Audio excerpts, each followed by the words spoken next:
Connection. Hai, jumpa lagi dengan saya Rian di channel saya Podcast Noviansah Tales.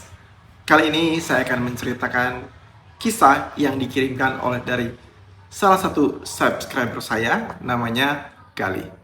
Dia ingin menceritakan tentang kisah keluarganya yang pernah bersekutu dengan siluman buaya. Tapi tentunya teman-teman, seperti biasa, saya akan kisahkan kisah dari Gali ini setelah pesan-pesan berikut mau lewat.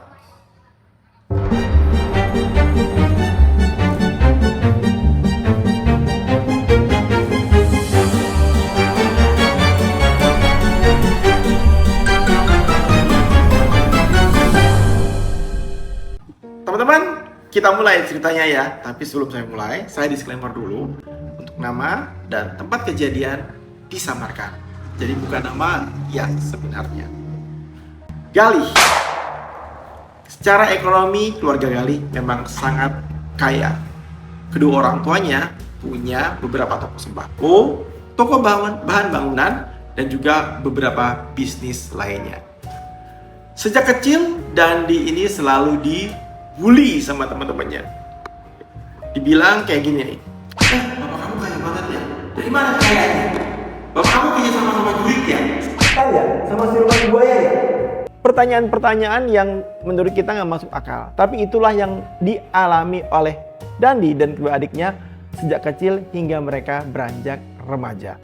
Sampai remaja pun masih ada pertanyaan-pertanyaan seperti itu. Walaupun secara intensitas tidak seperti ketika mereka masih kecil. Bahkan salah satu pedagang ayam yang menjadi langganan ibunya sempat ngomong begini ke Gali. Kamu tak kurus-kurus ya? Pada ibumu tiap hari lo beli daging ayam sama saya. Nah, pernyataan dari tukang ayam ini membuat Dani bingung. Beli ayam, padahal mereka itu dilarang makan daging di rumah. Gak pernah sama sekali makan daging sapi kek, daging ayam tuh gak pernah di rumah.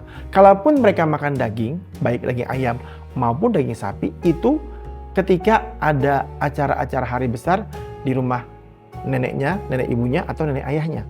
Jadi nggak pernah makan daging di rumah dan nggak boleh bawa daging ke rumah. Baik daging matang maupun daging mentah. Seperti itu, teman-teman. Sampai remaja itu banyak hal-hal yang aneh yang mereka lihat ganjil ya di rumah mereka.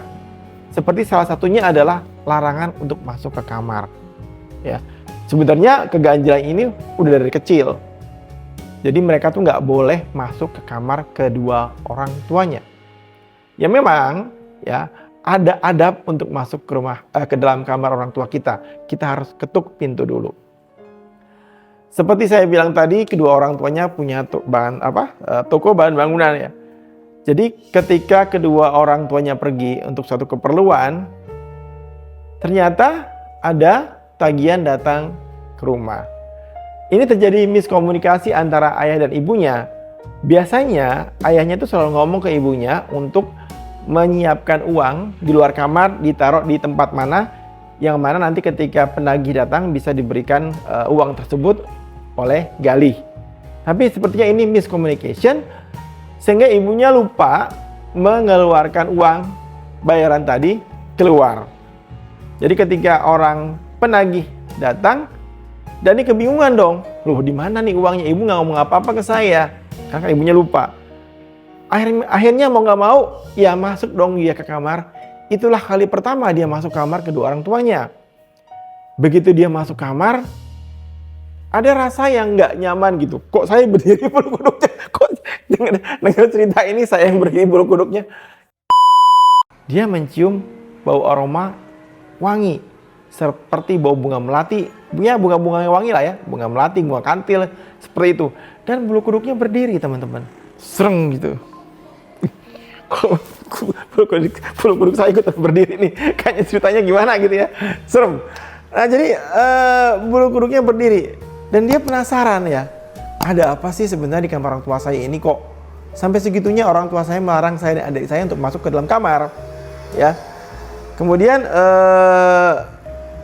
dia berusaha mencari-cari sumber yang haram itu dari mana, ya. Dari mana sumber bau itu? Sumber wangi ya, bukan sumber bau. Sumber wangi itu dari mana? Dicari-cari sama dia. Lagi asik-asik mencari dari sumber wangi tadi, sumber bau tadi ya. Bukan bau di sini bukan bau busuk ya, wangi ya.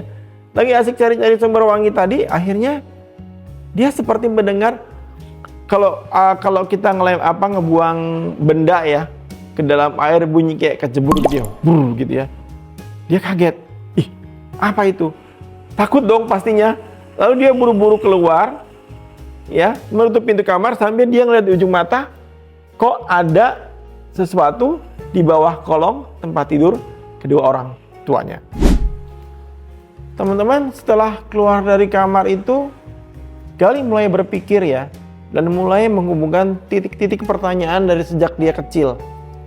Ini kayaknya seperti terhubung satu sama lain pertanyaan-pertanyaan yang berasal dari teman-teman SD-nya, orang dewasa yang bertanya sama dia, bahkan tukang ayam yang pernah berbicara sama dia. Apakah benar orang tuanya ini bekerja sama dengan siluman? Nah, kemudian sampai kepada pernyataan dari salah satu temennya atau tetangganya yang menyatakan bahwa orang tuanya itu bersekutu atau meminta sesuatu bantuan dari siluman buaya putih. Loh, kok ini seperti connect dengan ketika Gali masuk kamar mendengar benda kecebur dalam air ketika dia melihat dengan ujung matanya sebelum menutup pintu kamar. Dan mau gak mau akhirnya dia bertanya kepada kedua orang tuanya. Lagi-lagi kedua orang tuanya membantah dan menyatakan itu gak benar. Orang tuanya ya emosi lah. Ya kalau memang gak ada apa-apa, kenapa harus emosi? Dan hal ini tentu membuat Gali semakin penasaran. Akhirnya rasa penasaran ini terjawab ketika orang yang pernah menyatakan bahwa bapaknya bekerja sama dengan siluman buaya putih itu memberitahu ke Gali bahwa dialah orang yang diminta oleh ayahnya Gali untuk membuat kolam di bawah tempat tidur di kamar kedua orang tuanya. Jadi sudah akhirnya secara perlahan terbuka sudah rasa penasaran Gali, apakah benar orang tuanya bersekutu dengan siluman buaya putih. Penasaran sih penasaran, tapi Dani nggak percaya begitu aja dengan pernyataan bapak tadi. Dia bertanya sama bapak yang yang buat kolam di bawah tempat tidur kedua orang tuanya. Bapak tahu dari mana kalau orang tua saya bekerja sama dengan siluman buaya putih? Ya logika aja, kata bapak itu. Buat apa sih bangun kolam atau buat kolam di bawah tempat tidur? Bukannya aneh. Saya pernah ngeliat, kata bapak tadi, saya pernah ngeliat ada siluman buaya putih di dalam kamar mandi. Kedua orang tua kamu di dalam kamar. Nah, berdasarkan pernyataan bapak tadi, ya Gali mulai percaya. Terus bapak tadi ngomong lagi, sekarang saya tanya sama kamu, pernah nggak kamu dilarang sama orang? Pernah nggak kamu makan daging di rumah? Nggak pernah kan? Itu merupakan salah satu pantangan dari kedua orang tua kamu untuk tidak makan daging di dalam rumah. Sekarang gimana? Kamu udah percaya sama saya? Karena Dani merasa sudah dewasa, dia berhak untuk bertanya kepada kedua orang tuanya terkait dengan kebenaran berita-berita yang beredar di masyarakat tentang kekayaan orang tuanya. Tetap saja orang tuanya menyangkal bahwa itu berita tidak benar. Tanpa disangka, dialog antara Gali dengan kedua orang tuanya didengar oleh salah satu adiknya. Kemudian adiknya membeli daging dan memakannya di rumah. Sudah pasti ada yang terjadi, teman-teman. Apa yang terjadi, teman-teman? Suatu malam, adik yang beli dan makan daging tadi teriak-teriak kejang-kejang, nggak jelas. Nah, teriak-teriak ini kenceng banget, tapi kedua orang tuanya nggak bangun. Akhirnya Gali menghampiri adiknya untuk menolong lah dan melihat ada apa yang terjadi. Dan dia merasa di bawah kolong tempat tidur adiknya ada sesuatu. Tapi Gali nggak berani ngeliat. Akhirnya Gali membangunkan kedua orang tuanya.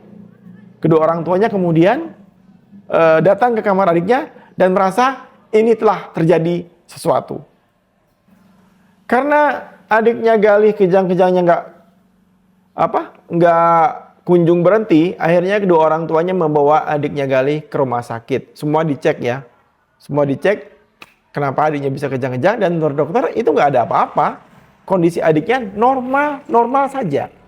Akhirnya kedua orang tua Galih membawa adiknya ke orang pintar, ya ini dukun lah istilahnya, untuk mengobati adiknya. Nah, di kesempatan yang lain, Galih juga pergi ke ustadz dan bertanya apa yang telah terjadi terhadap adiknya. Menurut ustadz tersebut, adiknya ketumpangan.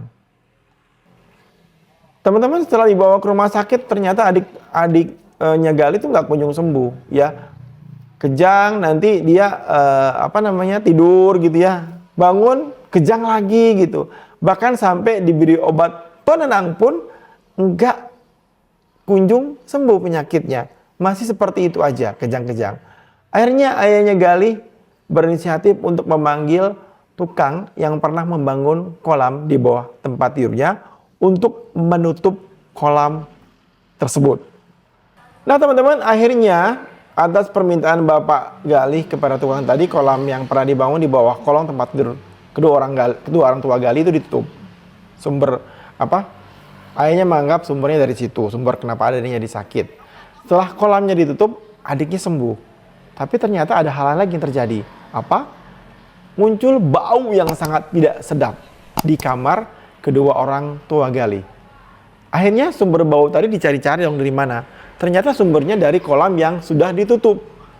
Logikanya kalau kolam yang udah ditutup, lubang yang sudah ditutup rapat, nggak bisa memunculkan bau kan teman-teman. Tapi ini justru bau itu sangat kuat timbul dari kolam yang ditutup tadi.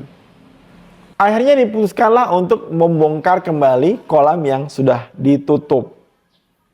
Dan tahu teman-teman apa yang terjadi setelah kolam itu dibongkar ulang?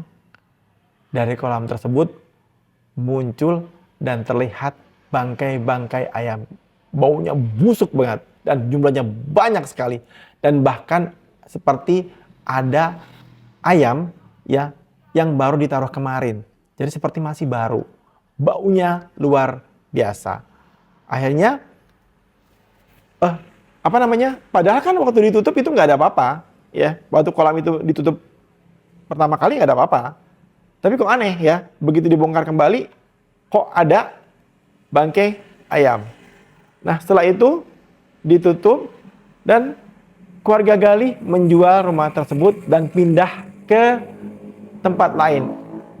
Istilahnya di kabupaten sebelah. Pindah dan memulai kehidupan dari nol. Dan usaha kedua orang tuanya perlahan-lahan setelah kolam itu ditutup, bangkrut. Usahanya tutup. Tidak seperti dulu lagi. Setelah keluarga Galih pindah ke tempat lain, alhamdulillah keluarganya sehat-sehat saja dan mereka hidup sederhana tanpa ada lagi namanya kerjasama dengan setan ataupun siluman-siluman dan sejenisnya lah. Dan apa yang terjadi dengan rumah Galih setelah dijual? Nah, jadi rumah Galih ini sempat 5 kali pindah tangan, ya. Pembeli yang pertama itu juga nggak betah karena mereka sering melihat perempuan nangis, sering mendengar suara perempuan nangis. Nggak betah dong tinggal di situ, dijual, dibeli lagi sama keluarga dokternya perempuan. Nah, dokter ini sering berhalusinasi. Dia sering melihat perempuan yang perempuan yang dilihat sama sosok perempuan yang dilihat sama dokter perempuan ini dekat sama suaminya lah, kayak numpang di suaminya gitu. Dan bahkan sampai menyebabkan keluarga dokter ini hampir bercerai gara-gara itu. Akhirnya dijual kembali ini rumah. Dibeli sama pembeli yang ketiga. Pembeli yang ketiga ini punya usaha sembako. Apa yang terjadi dengan pengusaha sembako ini?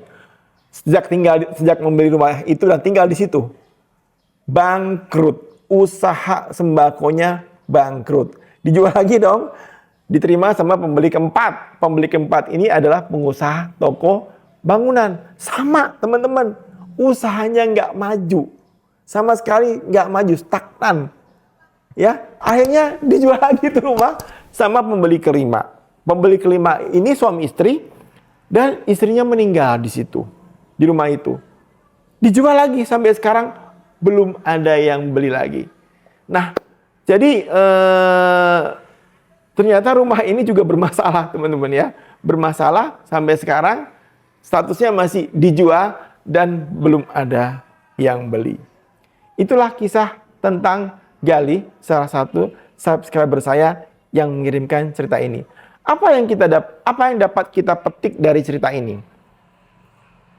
Jadi kalau menurut saya kesimpulannya adalah hiduplah apa adanya. Wajar-wajar saja. Kalau pengen hidup kita berkecukupan, bekerja keraslah dan berdoa. Karena tidak ada suatu usaha pun, tidak ada suatu kejadian pun tanpa izin Tuhan. Tapi kalau dengan cara yang tidak baik, pasti berakhirnya juga tidak baik. Nah, teman-teman boleh mempercayai cerita ini. Silahkan, nggak percaya juga nggak apa-apa. Kalau nggak percaya, jadikan ini sebagai hiburan buat teman-teman semua. Dan satu lagi, tidak seperti di film-film horor, berakhir dengan adanya kematian ketika si pelaku ingin bertobat, anaknya meninggal, atau anaknya jadi gila, atau gimana. Seperti yang saya bilang tadi, keluarga Gali setelah orang tuanya tobat, baik-baik saja. Meskipun mereka hidup sederhana. Oke teman-teman, sekian sudah kisah dari Gali tentang orang tuanya yang pernah bekerja sama dengan siluman buaya putih. Semoga cerita ini dapat menjadi pengalaman dan referensi buat teman-teman semua. Dan pastinya bisa menghibur teman-teman semua. Tapi ngomong-ngomong, sebelum saya tutup, itu rumah gimana ya? Penasaran gak? Menurut informasi, itu rumah tadinya harganya 1 M loh teman-teman. Sekarang 100 juta pun orang gak ada yang mau beli loh. Aneh ya, padahal murah loh. Gede loh itu rumahnya, gede banget rumahnya. Dan saya pengen lihat rumahnya. Nanti saya udah ada rencana untuk ngelihat bekas rumah Gali yang pernah ada siluman buaya putihnya seperti apa. Oke, supaya nggak tambah penasaran, kita tutup podcast ini. Jangan lupa untuk subscribe channel saya, Nofriansah Tales. Nanti kita jumpa lagi di kisah yang lain yang berbeda, yang tentunya tidak kalah menarik dari kisah ini. Salam!